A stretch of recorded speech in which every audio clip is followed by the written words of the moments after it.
My name is André Henry. I'm the director of Cipriani College of Labor and Co-operative Studies. And this afternoon, we're very honored to have a distinguished panel. The panel is made up of the Honorable Colin Jordan, Minister of Labor and Social Partner Relations of Barbados.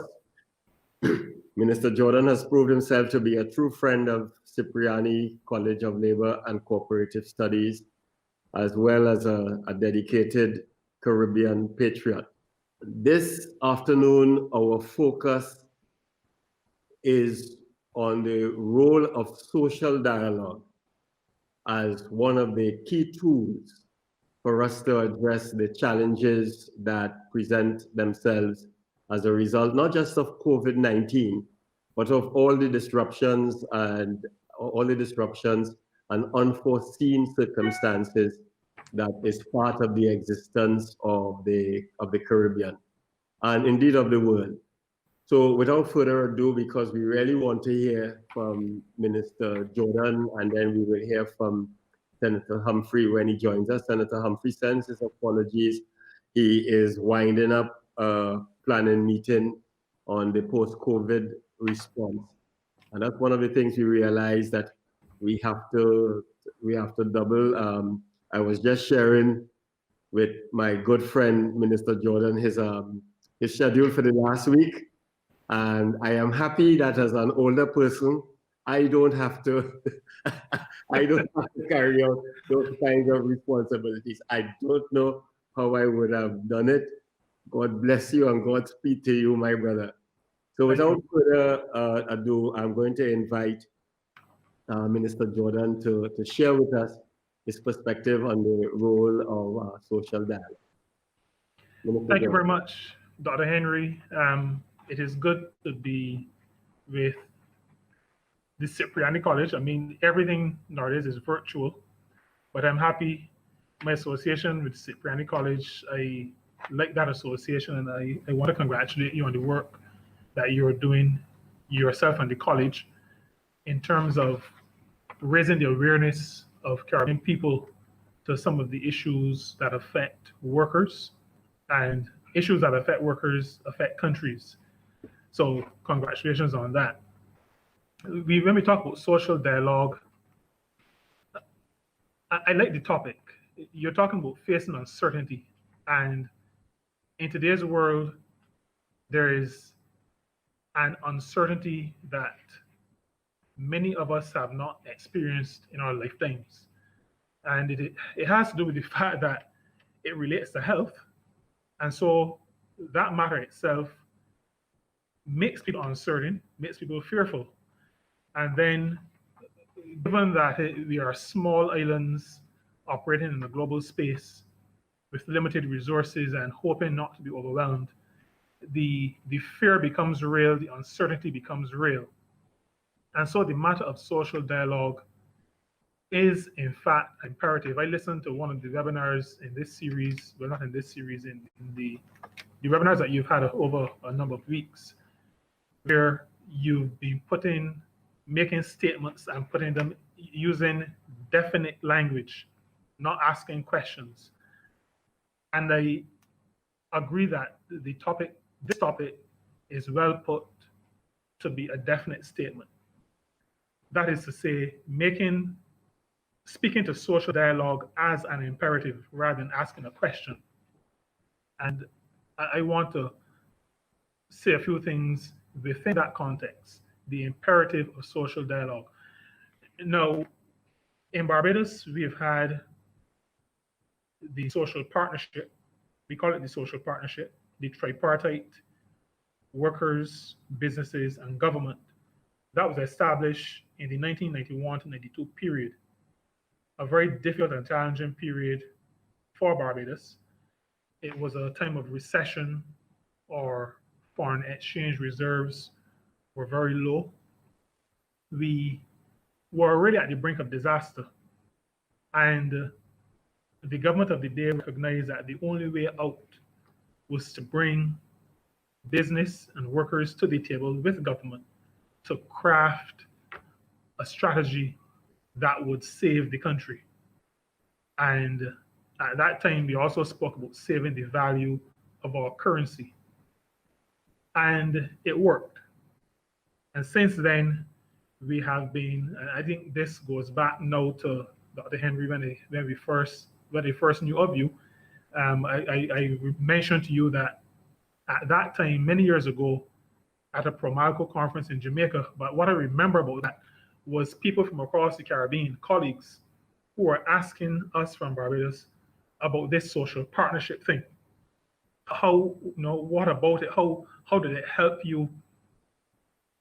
How did it stop you from going over the edge, from going over the precipice? And we've recognized the value of it. So, I mean, it now has currency. Almost 30 years ago, the social partnership saved the country.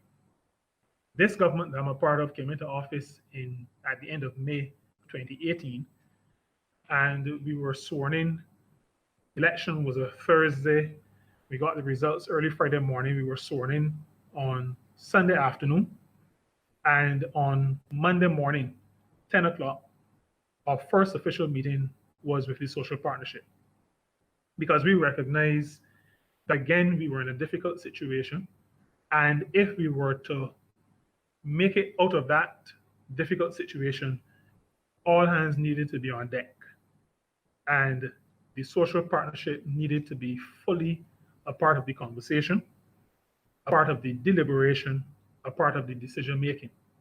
And that is how we handled that period on coming into office, facing a very difficult situation, limited foreign reserves again, high debt to GDP ratio, many downgrades, over 20 downgrades in the preceding 4 to 5 years.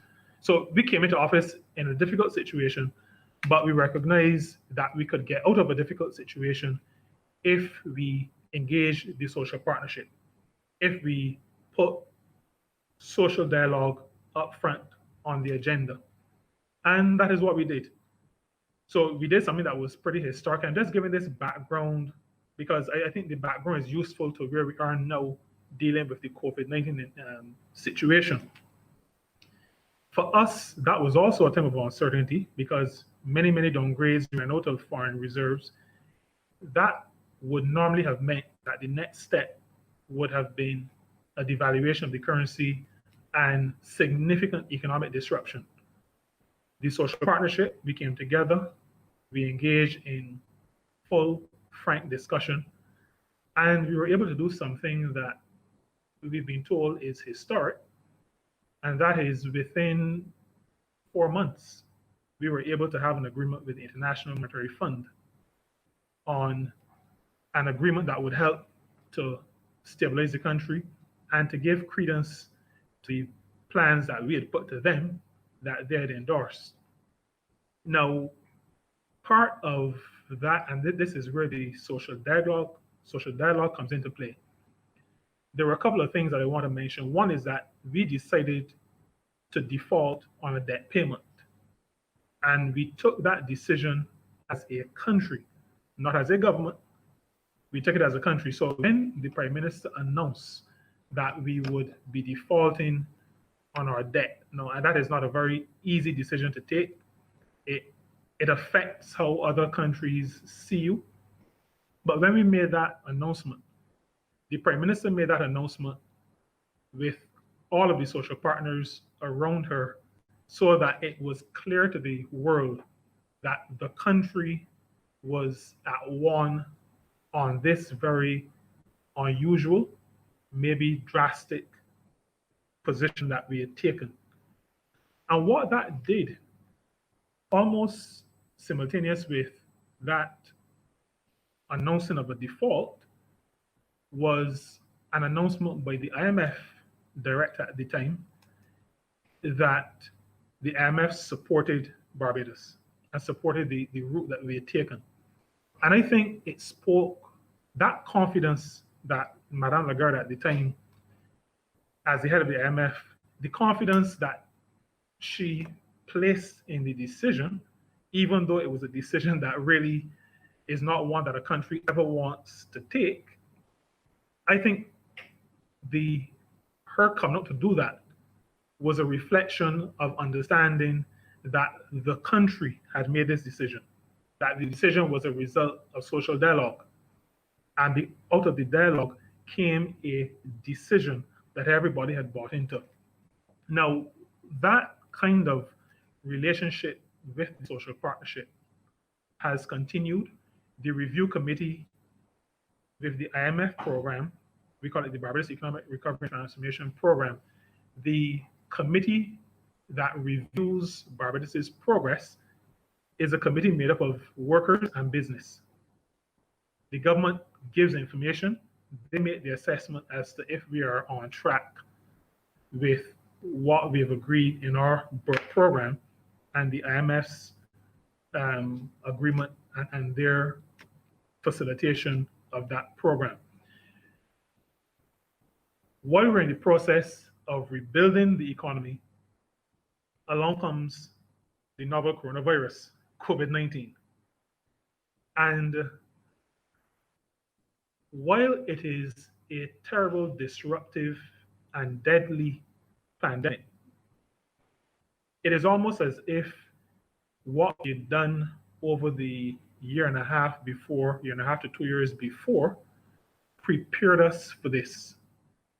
So I am careful, maybe not to use the word providential, even though people of faith may see it as providential, that we had built such a strong partnership over the preceding year and a half that coming into the pandemic and all the disruption that it brought, we just continued the process of consultation and social dialogue. And I think that has really helped us as it relates to the response of the country and our ability, even in a tough economic situation preceding the pandemic, to keep our heads above the water during the pandemic and as we move now toward the reopening the full reopening of the country. Right through the pandemic period up to this point, we've had continuing dialogue with the partners. They've been involved before we locked down. While in lockdown, we've had frequent Zoom meetings with the partners. We've had our most recent meeting just 2 days ago, on Monday afternoon. The country, we want as a government, we believe, we understand that we have to reopen. We've been hearing that from the partners over the past few weeks. And we had a meeting on Monday to talk through some details of what that reopening, in terms of reopening the borders, what that will look like. Our Prime Minister would have said to an interviewer from BBC just a couple of weeks ago, we're not interested in setting dates for reopening. We need to be sure that all partners are comfortable and feel ready for the reopening. And once we get to that point, we can reopen. And 2 days ago, the partners were at one to say, yes, we have to reopen. And all that is really left to be done is to finalize the protocols, and they're almost done. And those protocols are also the result of the social dialogue. Those, once they're in place, then we're ready to go. The conversations are already happening with the airlines. But I say all of that to say that here, the process in Barbados is a smooth one, relatively, because there has been and continues to be that dialogue with our partners. Now, in the last meeting on Monday, we also included members of civil society. And that is an area, and we like to be frank here, that is an area of one that we moved a bit too slowly on, including civil society in that social dialogue. We had used the traditional tripartite approach to dialogue, but in Monday's meeting, because our thinking is evolving and we came to the conclusion we have to include, as we look to reopen the borders of the country, we have to bring civil society more fully to the table. And so civil society was represented at that meeting on Monday, and they gave full input as we spoke to the matter of reopening the borders, which would represent the full reopening of the country. Because as it stands now, all businesses, all organizations have reopened. The only curfew hours we have are on weekends between 10 and 5, 10 p.m. and 5 a.m. And that is just to make sure that we don't go too wild in terms of getting involved in activities, mass activities that could contribute to a resurgence of the virus. The social partners have been involved. Social dialogue is alive and well and strong in the country. As you expand, traditionally, in the case of as you pointed out, in Barbados, you've gone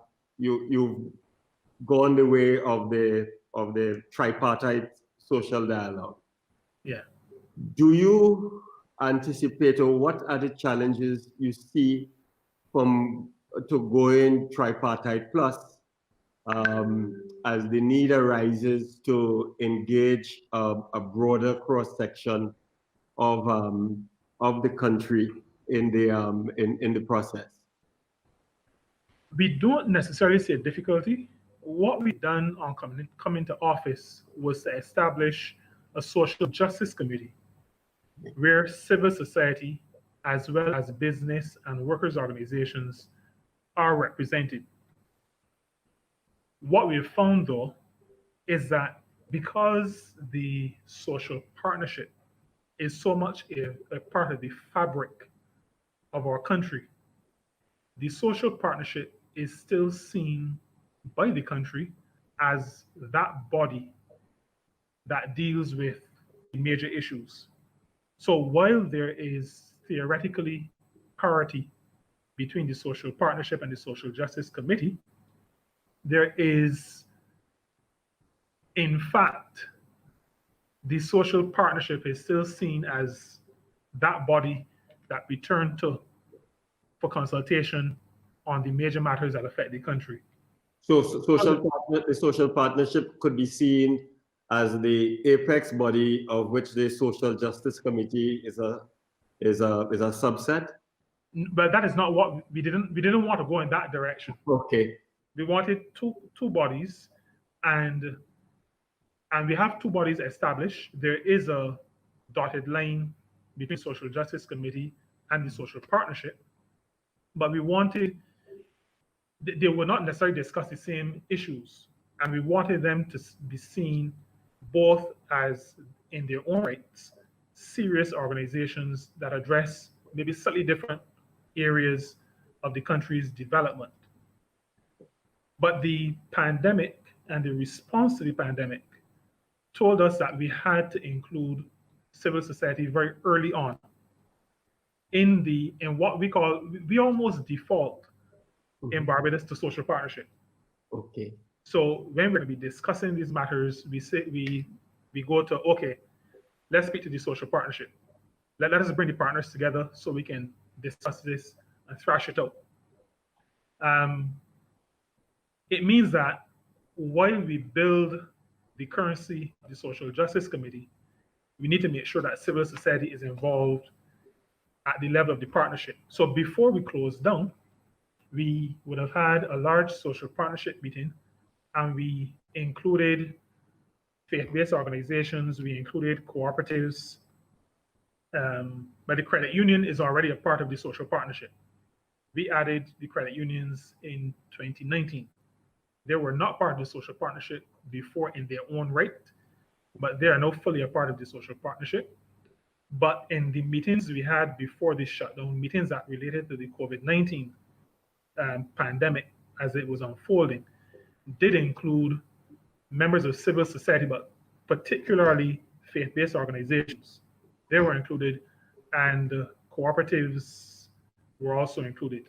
Cooperatives that included vendors and other taxi co-ops and that kind of thing.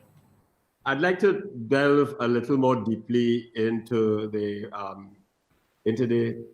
some critical points in the social partnership, or the Barbados experience. So we're looking now at virtually 30 years. Yes, 29 years. 29 years.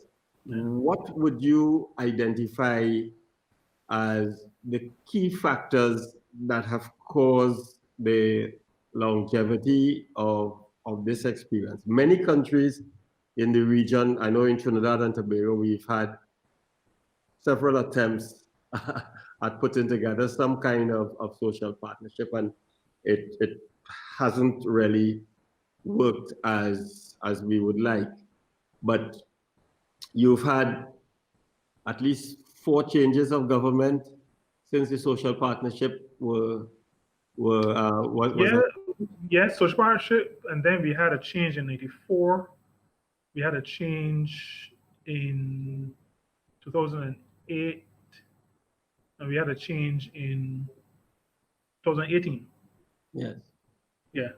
So, if you can, what would you identify as the key factors that have led to the longevity and the vibrance of the social partner, or the social partnership? I think maybe the first key factor is that the leadership at both the business level and the workers level bought in fully to the partnership. They bought in, so that there was a period of time when there was a little bit of a lull. But in that period when there was a bit of a lull, which is maybe the 5-6 years before we came into office again in 2018, in that period, business and workers continued to push for more frequent meetings. Now, I said a lull because it didn't disappear, but there were still meetings, but it wasn't, those meetings weren't as frequent, and the partnership wasn't as vibrant as it had been previously. But leadership and leadership in the trade union movement and in the business sector is not the same leadership as was there when it was established. But that understanding of the importance has been transferred to succeeding leadership, to the leadership that now sits at the table. So that buy-in from the very top has been important. And I think beyond that, I think the public at large still remembers what it did in terms of saving the country in the 1991-92 period. I think that is still part of the country's memory. Yes. And the country has been very, very clear over time that there's certain directions that we don't want to go in. And one of those is devaluation. And the country is of the view that the social partnership is what saved us in 91, 92. And given that it did it at that point, I think everybody is comfortable. So it's become part of the, I mentioned, I think, fabric. It's become part of the country, part of the governance system. So when there's a lull, people will ask questions. So what's happening? Where are we meeting? It's become part of the fabric. I just want our viewers to know that you can type in your questions and they will be fed to us so that Minister could address those questions. So what I am gathering, one of the takeaways I think I'm getting, Minister, is that there is a fundamental social consensus, and you've identified the desire that the Barbadian dollar should not be devalued. Yes. I'll be interested to know, because for a country to develop a social consensus, the message behind the consensus has to be communicated. People have to understand what's in it for them. Yes. Is this just is this conveyed as a question of national pride, or is it conveyed as something that has um, uh, an additional practical benefit to the people of Barbados? And how is this communicated to the population?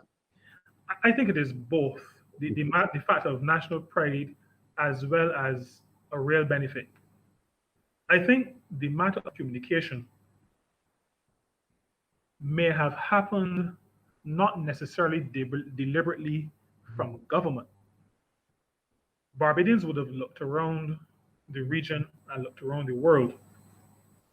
And it is difficult to find a Barbadian who is convinced that devaluation is an option. So that in 1991, Barbadians were prepared to take a pay cut rather than go the route of devaluation. Okay. In succeeding periods of time, including in 2018, when we came into office, Barbadians were prepared and preferred that there were job losses rather than a devaluation. And I cannot say to you that there's been any educating of the public about the pros and cons of a devaluation. Let me take some water. Yeah. I can't say that there's been any deliberate education on it, but I think that as Barbadians have looked around, they have not seen any benefits.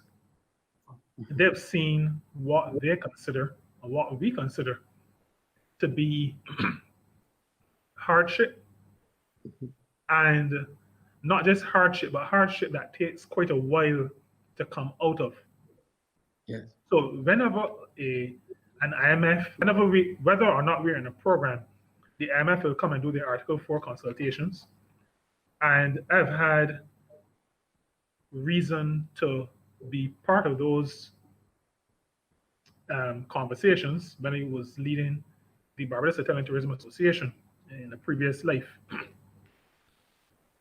Officers or the officials from the IMF always said that whether it is the taxi driver from the airport, whether it is the room attendant in the hotel, whether it is the central bank governor, regardless of who they speak to, everybody, once people identify them as being from the IMF, the almost immediate response to them, because there used to be a time when people felt the IMF's prescription was devaluation. Yes. So I've heard a number of the people who have been in part of these delegations say that once people know they're from the IMF, they come up to them and say to them, we're not doing devaluation. So I think it's been looking around and seeing what has happened. And then from that maybe comes a sense of pride. We don't want to go there. Yes. We don't want to see our standard of living drop to that extent. So we're prepared to take drastic action and to endure drastic action once it is not that. Okay.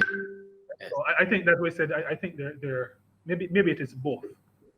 We have a multiple part question, Minister, okay. with some easier parts than others from Mr. Cyrus Griffith, the Labour Commissioner from Grenada, and I will take each. I will do the different parts and let you respond to them because they addressed separately.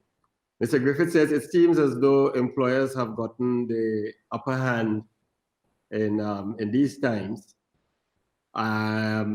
What advice or guidance would you give them with regard to negotiating wages and job security for workers? That is difficult because the environment is difficult. Yes. And I had cause to say just last night, actually, while we were in Parliament, to say to the Parliament and to the country that I didn't use the term because I didn't know if you had copyrighted it. So I didn't use the term that workers' rights are not quarantined. That's community property. Okay. But what I did say was that all the laws that were on the books before the Public Health Emergency Act came into force are still on the books. We also made that very clear whenever we have our social partnership meetings. And we've been having those pretty frequently, so we've been able to send the message. Now, that is not to say that there are not situations where we suspect some may want to take advantage of the situation.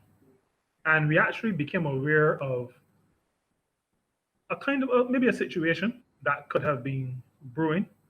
And the Prime Minister spoke to it, not directly, but directly enough at the social partnership meeting 2 days ago that I think those involved got the message.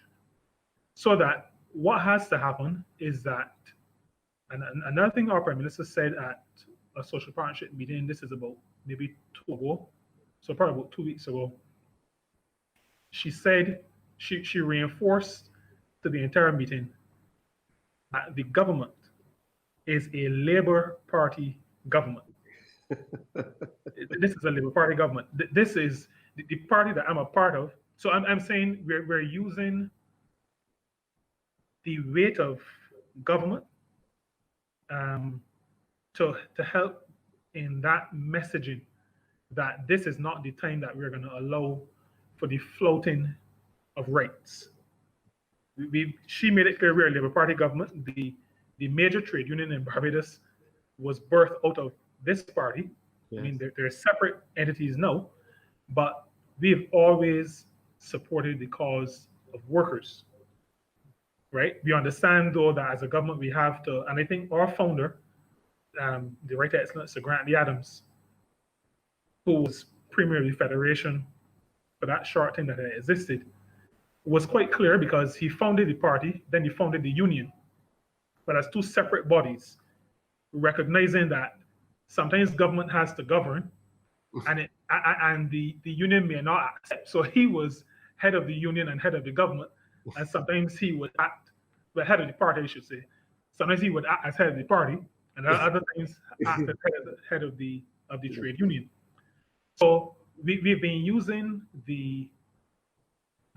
making it very clear that this government will not be tolerating the abrogation of the rights of workers. We've made that very, very clear. No laws are coming off the books.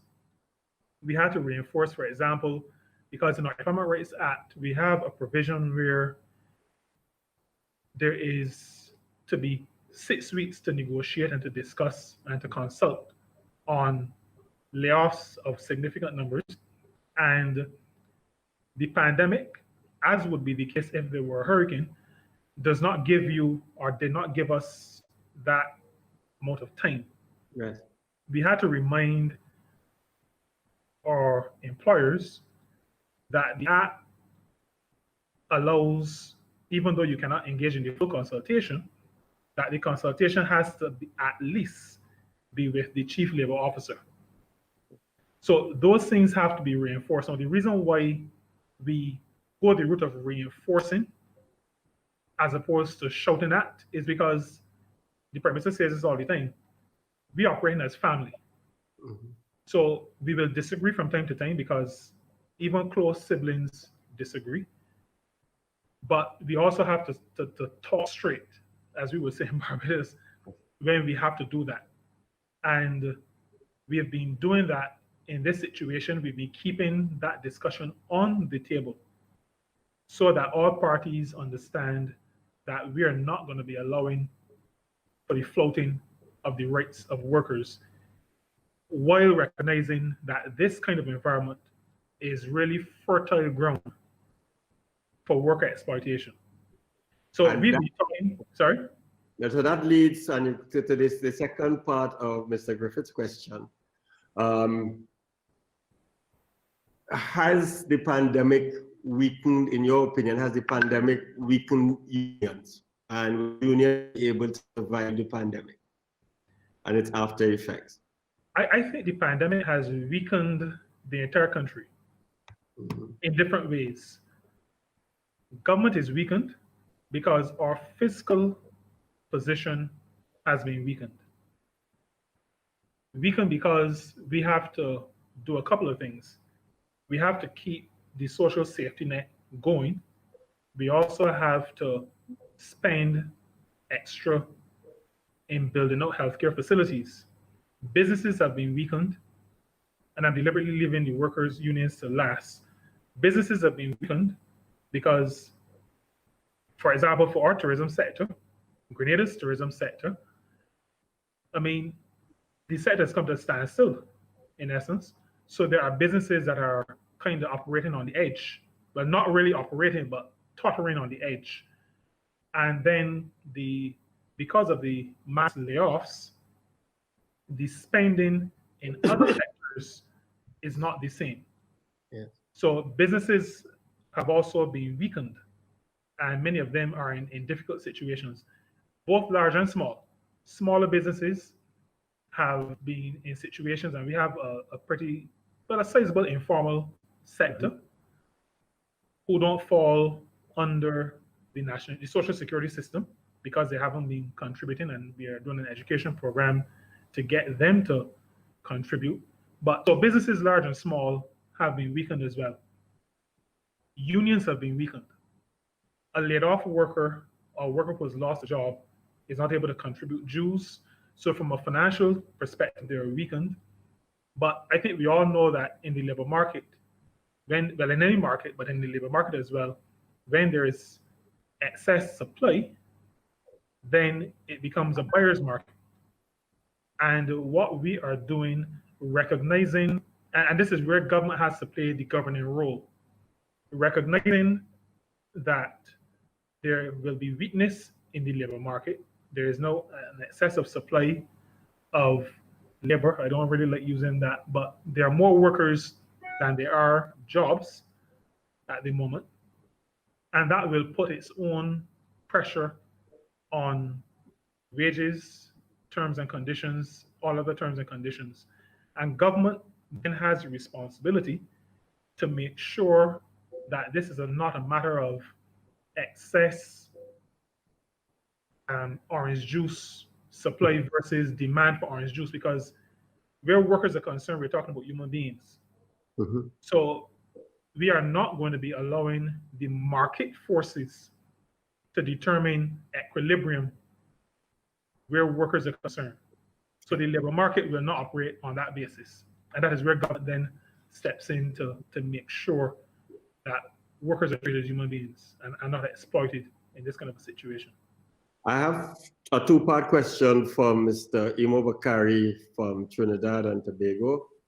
And he asks first, who and what circumstances birthed the idea of social partnership in Barbados? And what would you deem to be the significant achievements of social partnership to date? And how far is your government prepared to carry it in the governance of Barbados? Let me start at the beginning. I want to start with the last one, but let me start at the beginning.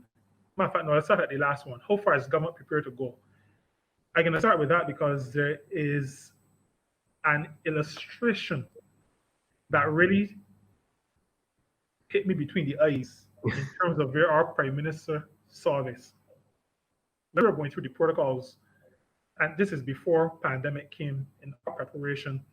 There were different stages, stage 0, stage 1, stage 2, stage 3. In one of those stages, either 2 or 3, there was a proposal to sequester cabinet. Because if there was going to be mass deaths and that kind of thing, I mean, you have to make sure that government can still function. When the Prime Minister saw it, she said to us, and we were a cabinet at the time, who can the cabinet manage a country on its own? She said, if we're going to be going in this direction, then the entire leadership of the country has to be protected. So that in our view, the leadership of the country does not rest only with the government. Mhm.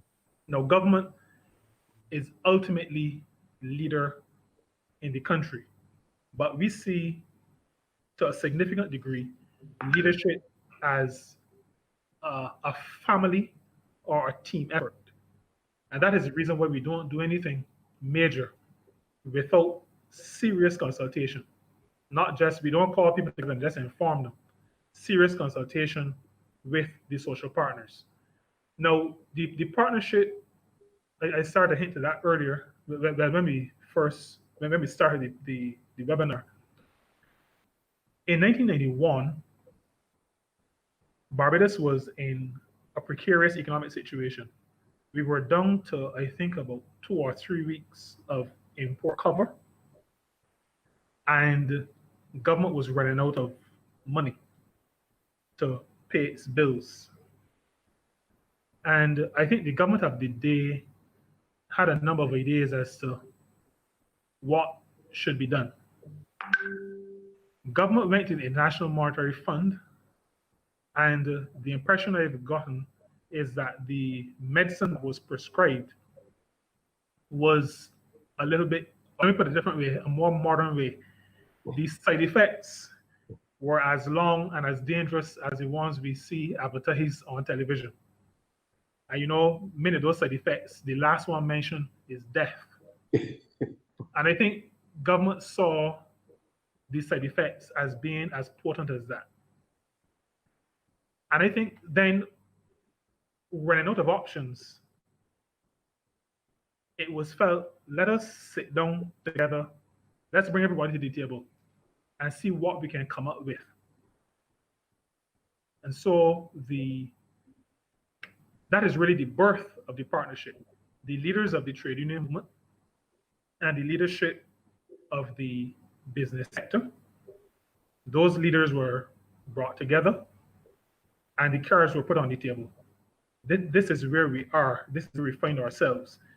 This is the medicine that has been prescribed.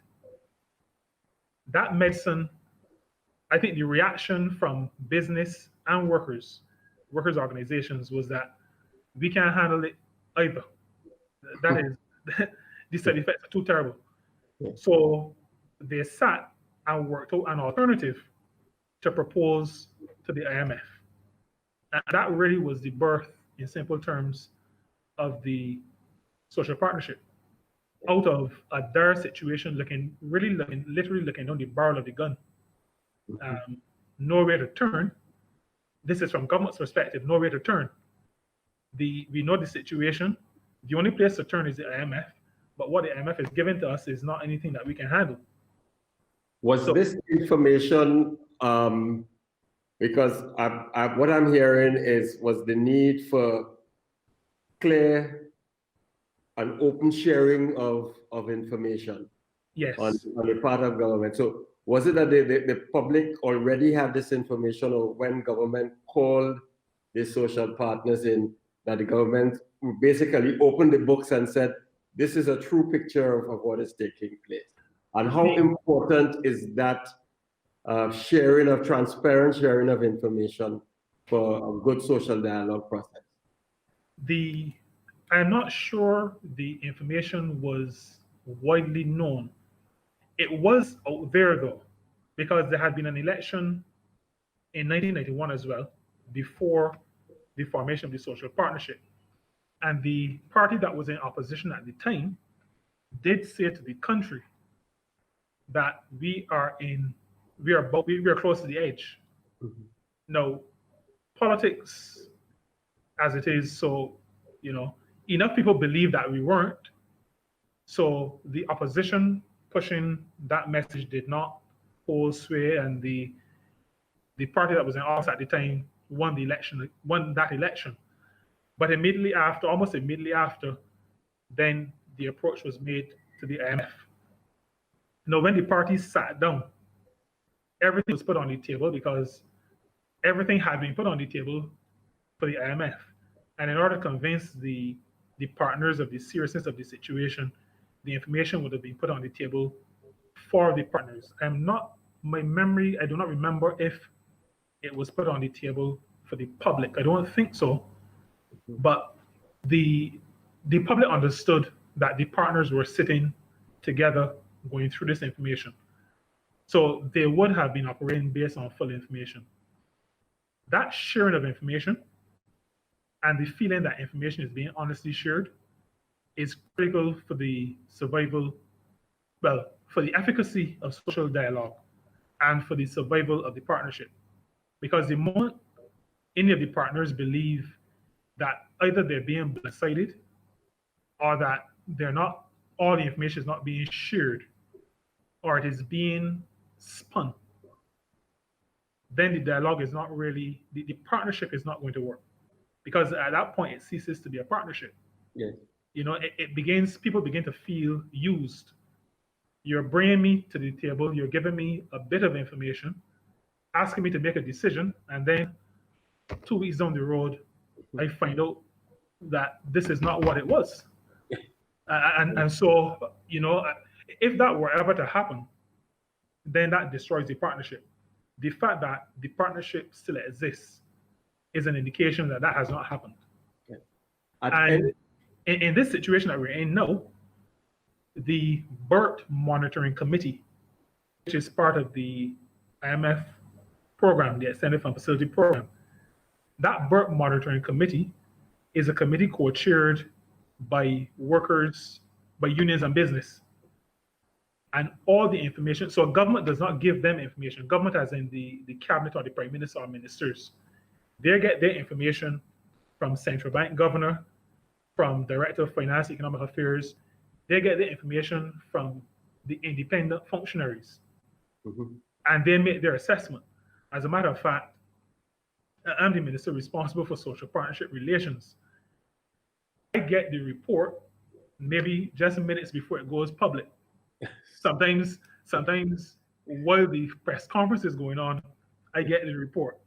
So it is not a matter of being able to screen the report and say, well, don't say that, say this. It is not in our hands at all. So we've been very clear and transparent with all the information. And what we've also done is to allow decisions to be made at the partnership. Even though government at the end of the day has to make the ultimate decision, many or almost all of the decisions that we've made have been really decisions that have been made at the level of the social partnership. So when we were working through, this is now 2018, which departments of government we should downsize, close down, re-engineer. The first survey that we did was in a social partnership meeting. And Prime Minister just went around the room. We spoke about what the department does, just in case somebody didn't know what the department was responsible for. And she asked, is this absolutely essential? Is it highly desirable? Is it optional? And with the understanding that optional meant that if worse came to worse, we could maybe get rid of that department or amalgamate it or refashion. And we knew that the absolutely essential meant that we had to continue with those. Our ultimate decision reflected exactly what came out of social partnership. Exactly what came out of social partnership. So we were at one as to what needed to be done. And this was in the public sector. Yes. Coming out of that and the job losses that came out, I mean, just about 1,000 job losses, but when I said just about, any job losses is a difficult situation, a difficult matter, but much less than would have been the case if we hadn't done it collectively and other prescriptions put on the table. One quick one, this is almost a yes or no. At any point of the social partnership of, in the last 29 years, has the party in opposition sat at the table? Is there a place in the social partnership for the party in opposition? Not in the official social partnership meetings. No. Okay. However, what we've done in the meeting we had on Monday, Mm-hmm. the leader of the opposition party, she doesn't sit in parliament because they don't have any seats, but the leader of that party attended the meeting, was invited and attended the meeting. Okay. The meeting of the social partnership that we held before, when we were taking the decisions about closing down Mm-hmm. and responding to the pandemic, the leader of the opposition in parliament attended that one, and the same leader of the largest opposition party, even outside of government, also attended that meeting. So officially at our regular meetings, the opposition has never been involved. Yes. But what this government has done is that for when really major decisions related to the COVID, either at the beginning or now at the end, when those discussions are taking place, we brought the opposition parties to the table, invited them to come to the table to put their perspectives on the table. I have a question from the the Caribbean regional representative from Public Services International, your countrywoman, Sandra Messiah. Yes. Uh-huh. And Sandra asked, is inquiring whether social dialogue can exist even if there is no social partnership. And I think this is less a yes or no. And what are the benefits of having an institutional written arrangement for social dialogue as opposed to a more informal arrangement? Now, I would distinguish between informal and ad hoc. Okay. We have no legislation setting up a social partnership structure. So, to some degree, our social partnership is informal. Mm-hmm. It is not set up in legislation anywhere. But that does not mean it is ad hoc. So, it is understood to be an institution that is part of our governance, even though it is not being formally established. We know, for example, that the Prime Minister is the chair of the social partnership. We know that the head of the Private Sector Association is leading on the business side. We know that the head of the Congress of Trade Unions and Staff Associations and the head of the BW, because the BW is not part of the Congress, those two heads speak initially for the trade union movement.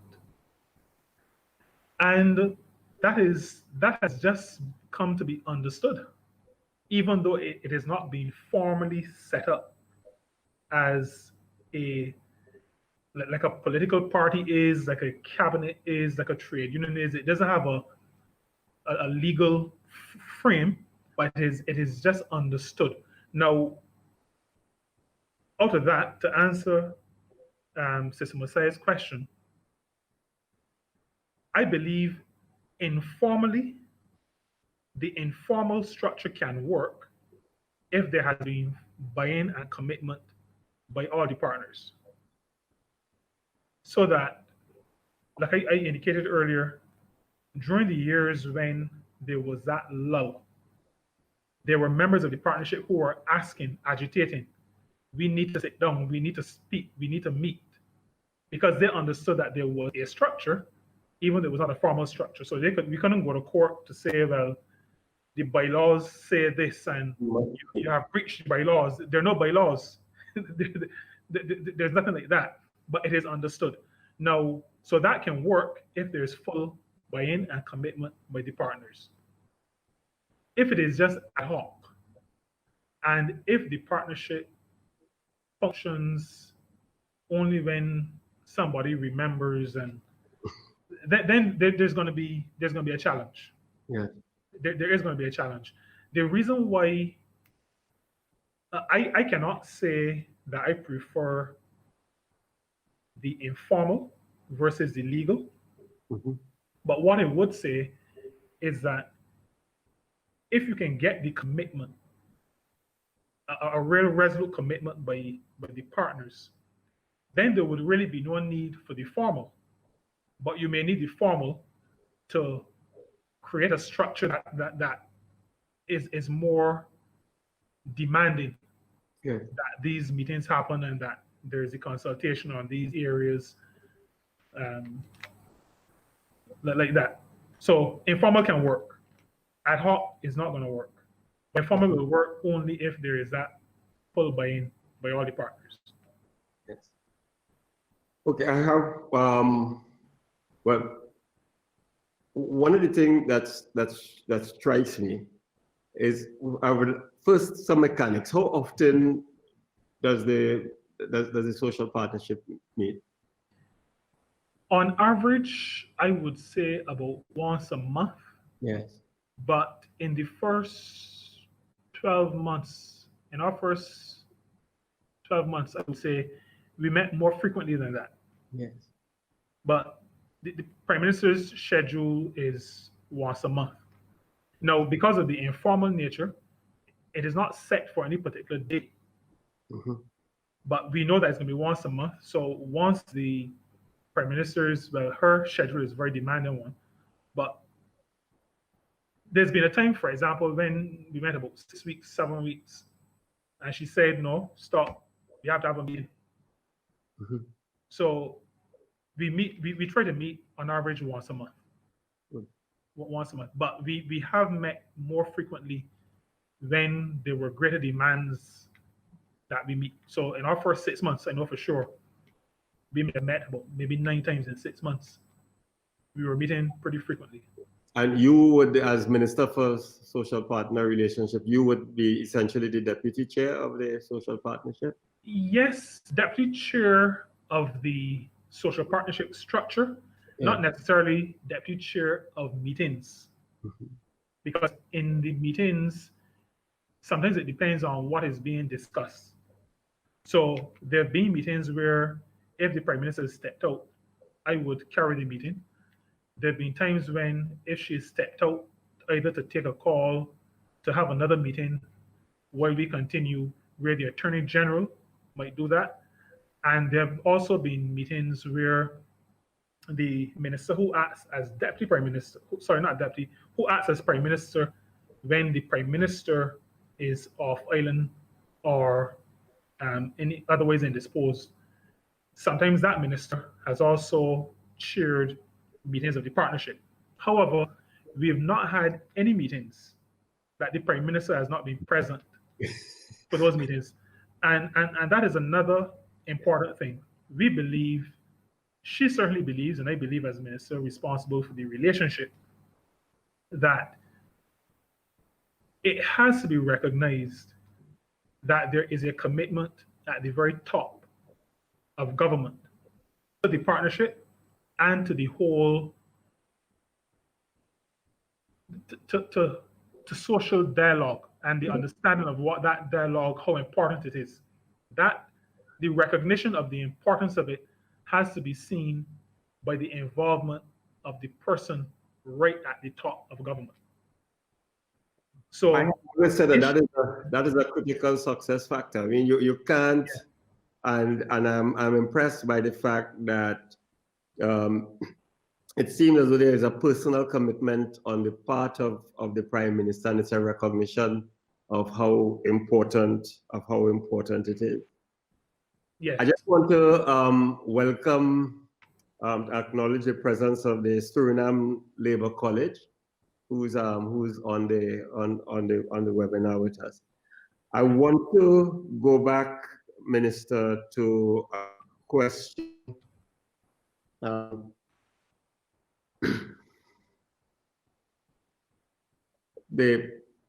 to go back to a question that's posed by Mr. Griffith. Mr. Griffith notes that we are a set of small open economies, and like Barbados, Grenada, and like most countries in the region, Grenada are heavily tourism dependent. Do you see any special challenges with regard to reopening and the risk inherent in reopening the tourism sector, and how confident are you that we will be able to deal with any surges or spikes? There are risks inherent in reopening. The Prime Minister has actually, this came out of a social partnership meeting. The social partners agreed based on an initial form of words that she put on the table. Our approach is safe people doing safe work in a safe country. And that slogan is our guiding slogan that came out of a social partnership discussion. Yes. We recognize that there are risks to reopening. We also recognize that there are risks to not reopening. Significant risks both ways. Mm-hmm. Now, we have taken the view that COVID-19 is going to be with us for a while. Yes. Because even if there is a vaccine or a therapeutic, it is not going to become widely available for quite some time. If it were discovered today, then to manufacture the 8 billion doses needed to inoculate the world, so it means that COVID-19 is going to be with us for a while. If countries do not get back to some form of economic activity, then our countries, the small open economies that Mr. Griffith speaks to, will implode. Mm-hmm. And that implosion will impact first the most vulnerable. Those who have a few dollars that can tie them over for a little bit, they will eventually fall as well. But Yes. those who are unemployed, those who are living paycheck to paycheck, will be initially the first to go under. So we have to weigh the risks and make sure that we take the mitigating steps. What we've done over the past week would be, we've gone through the Ministry of Tourism and the businesses in tourism, the Barbados Hotel and Tourism Association, as well as the Barbados Workers Union that represents most of the workers in the hotel and the restaurant subsectors of the BHTA, have gone through, along with the Ministry of Health, and have more or less signed off. I don't know that they've officially done it as yet, but more or less agreed to what the protocols will be for the reopening. So matters of PPE, how workers will treat to various situations, those have been gone through, and I think essentially agreed. And we knew that that had to happen. As a matter of fact, coming out of that, because this is the workers' organization in discussion, but we have said, because we met with the tourism sector and the minister and the unions about, almost the entire of last week. Yes. That was at meetings probably almost every other day, along with the Minister of Tourism. And what we have agreed, what we know has to happen, is that there has to be a significant education program so that tourism workers who come back to work feel comfortable enough to engage in the work. Yes. We know that most of them want to get back to work. They want to go back into an environment that has been made as safe as is possible, and that their health is as protected as can be. So there is a recognition that we have to reopen, and we are taking these steps, again, using social dialogue to make sure that when we reopen, that we are providing safe work to safe people. I have a question, Minister, from our colleague and my counterpart, Mr. Victor Jones, from the Suriname Labour College. And Victor is asking, how how to deal with a situation when there is a structure in place, but the government doesn't seem to respect the social partners. That is a difficult one. All I will say, I'm not the Minister of Foreign Affairs, so I have to be quite careful. But all I will say is that for social dialogue to work, government has to be fully invested. Government has to be fully at the table. If not, what will happen is that the other partners together will become a pressure group.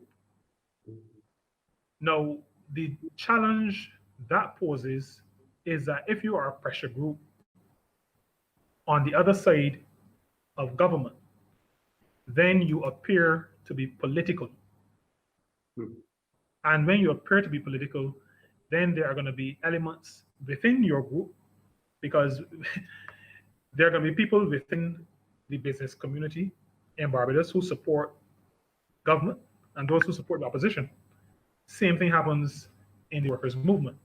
So if the two join together and are opposed to the government or appear to be opposed to the government, then it must splinter their own efforts. But they become then a pressure group. But all that said, I still believe that well-meaning organizations have to speak up. Have to speak up. Our Prime Minister often says that principles only mean something when it is difficult to stand by them. You know, when the chips are down. So that is when you know what a principle really is. When, in spite of the difficulty, you believe you have to stand up and speak up. And if there's a situation, but the other thing is that I think, and I remember thinking this, I think either on your first or second webinar, there needs to be an identifying of, this may become up as politicking, but I think it has to happen. I mean, it happens in diplomacy. You have to identify maybe those within government who you think are amenable to your cause, and try to get through to government. Because sometimes government, and I know this from being part of a government, sometimes there are challenges that others may not be aware of that are taking your full attention. Now, everybody knows that COVID-19 is taking our attention because it is taking everybody's attention. It is there. But sometimes there are other matters that are taking your attention, and others outside of those involved may not know. So you may appear to be ignoring because you're so fully focused on something else. And in those situations, it would probably be a good thing. I think André has left the meeting, but anyway, I think in those situations, it would be good to identify those in government who may be amenable to your cause and try to get through to the decision makers using those persons. That would really be my advice. But the straight answer is that if government is not fully committed, then you really don't have a partnership, a full social partnership. And so that if there's no full partnership, then the full dialogue does not happen.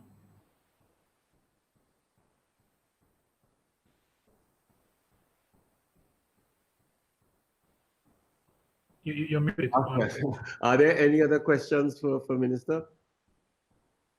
Well, I am happy Senator Humphrey was attempting to join in the last several minutes, but there was some challenges. But this has been a particularly rewarding experience for me to engage deeply with you, Minister, on the experience of Barbados.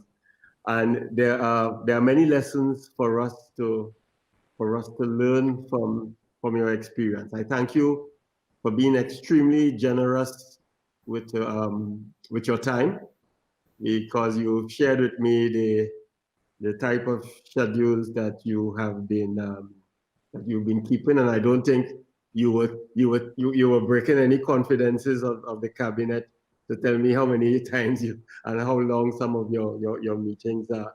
But no, it speaks to your dedication, and I certainly appreciate the leadership that Barbados has shown in the way of social dialogue. I remember when I was a staff member at the International Labour Organization, Barbados was identified as an international good practice for social dialogue and social partnership. So I think this is a very valuable resource that we have in the region, and maybe what we need to do is to learn and see what lessons we can apply. No other country in the region is Barbados. You are very unique. You are a very unique people, and I am sure that speaks to some of the reasons for the success of the initiative. But André, I would say though that there are two things. One is that we've always stood ready to offer our experiences. Yes. If any other country feels that they can be of assistance. What I would also want to say is that in the Caribbean, we have to act as family, so that we are not going to be, we meaning Barbados, we're not going to be talking down to anybody. Yes. If you're trying to start your own social dialogue or putting a structure in place, we would simply want to share what we've done, and if anybody can benefit from it, we would be happy. But I also think that we need to, generally speaking, share more together. Yes. And when you mentioned ILO, it reminded me that at the level of the ILO, the sub-regional office in Trinidad, we have been talking about trying to create a forum where Caribbean ministers of labor can meet periodically. The last time we met, we would have hosted a meeting here in Barbados early last year, and that was before the Centenary Conference. And the Caribbean can make an impact. The Caribbean can make an impact. And I think each of our countries, we have our differences, but there is still a common thread that runs through the Caribbean. All of us want to see our countries succeed. I think Caribbean people all want to be involved in government at a level that is deeper than at election time. And social dialogue helps to facilitate that. Yes. It helps people to be able to be involved. I mean, it is still limited to some degree because it is business and workers' representatives. So there's still significant pockets not necessarily included in that discussion. But that, even for us in Barbados, is a work in progress. We have only set up the Social Justice Committee last year, 2019. Right. I mean, that was 28 years after we started the social partnership. It is still a work in progress. So I don't think any of our countries should feel that they've missed the boat. It is. I grew up hearing that it's never too late to do a good thing. So nobody is too late to start the process of trying to pull together. And the other thing is that somebody used this recently to me. I hadn't heard it before. Some people may consider it, we say, a little bit corny, but the question is, how do you eat an elephant? And the answer I heard was one bite at a time. But we used to use the one, I think the Chinese one that said the journey of 1,000 miles starts with a single step. Yes. And we just need to start. The other thing, which I said to some of my colleague ministers of labor in Panama, I think in late 2018, was that the people of the Caribbean are becoming more aware, more engaged, they're more educated, and they're going to be less and less likely to accept being left out of decision making. And so my advice to our government, of which I'm a part, and to the rest of the Caribbean, is that we have to create mechanisms through which people can input. And if it means creating an organization, I'll give an example. At the CARICOM level, a decision was taken to have a social dialogue of sorts at the CARICOM level, at the level of heads. So the Caribbean Congress of Labor is at the table, and there's a private sector agency that's being formed that will also be at the table. I'm not sure obviously they're not heads of governments, but their voices need to be heard. So at the CARICOM level, there is move afoot to deepen and strengthen social dialogue. I think each of our countries should reflect that and take whatever steps are needed, baby steps at first, if necessary, but whatever steps are needed to bring employers to the table, bring workers to the table. And if that is the first step, fine. And then thereafter, at some other point, bring other sectors of the society to the table. Now, Cipriani deals with cooperatives, labor and cooperatives. Mm-hmm. And you've established, in one of your webinars as well, I heard the link established between labor and the cooperative movement.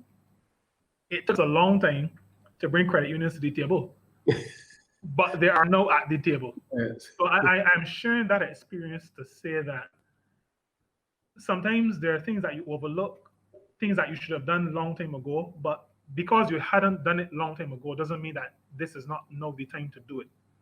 And again, that is one of our experiences. We left the credit union movement out for too long. Our credit union movement started with our trade unions. Yes. So National Union of Public Workers, credit union, the teachers, two teachers unions, two credit unions. And that is really how the credit union movement was built. But we had the unions at the table, but not their credit unions that control significant amounts of the savings of workers and other ordinary people. So anyway, all of that to say, it's never too late to do a good thing. I just want to encourage the rest of the Caribbean to create those structures that will deepen and broaden governance. It does not mean that you give up your right to govern and to lead. From time to time, our Prime Minister says to the social partnership, then sometimes the discussion is not going anywhere. Sometimes it went around in circles. And she says to the partnership, she says, no, ladies and gentlemen, at the end of the day, government will govern. And so you don't give up anything by including others in the process. Because at the end of the day, those of us who have been elected to lead in government have to lead. But we will benefit. We have benefited in Barbados, and I believe governments generally will benefit, at least from consulting and hearing the views and listening to the views of other sectors of society, the other partners. Minister, again, thank you so very much. I want to apologize for Senator Humphrey. Senator Humphrey was engaged as part of the COVID task force in Grenada and was actually in a meeting with Prime Minister Mitchell and attempted to join us late, but was unable to. But I know of Chester's commitment and his hard work. And I'm hoping that we'll be able to organize another forum in which Senator Humphrey will be able to share with us the benefit of his views. Minister, we see you as a part of the Cipriani community, and I thank you very much. And I'm sure I speak on behalf of my colleagues. We'd like you to convey our regards and thanks to the Honorable Prime Minister of Barbados for the sterling leadership, Caribbean leadership. We were very proud to see her at the WHO, on the BBC, on the CNN, representing the Caribbean. So please let her know that if she ever wants to migrate from Barbados, she will be very welcome. Ladies and Okay. gentlemen, thank you for joining us. This has been one of our continuing series of addressing issues touching on working people in the aftermath of COVID. And this week, Trinidad and Tobago celebrates Labor Day.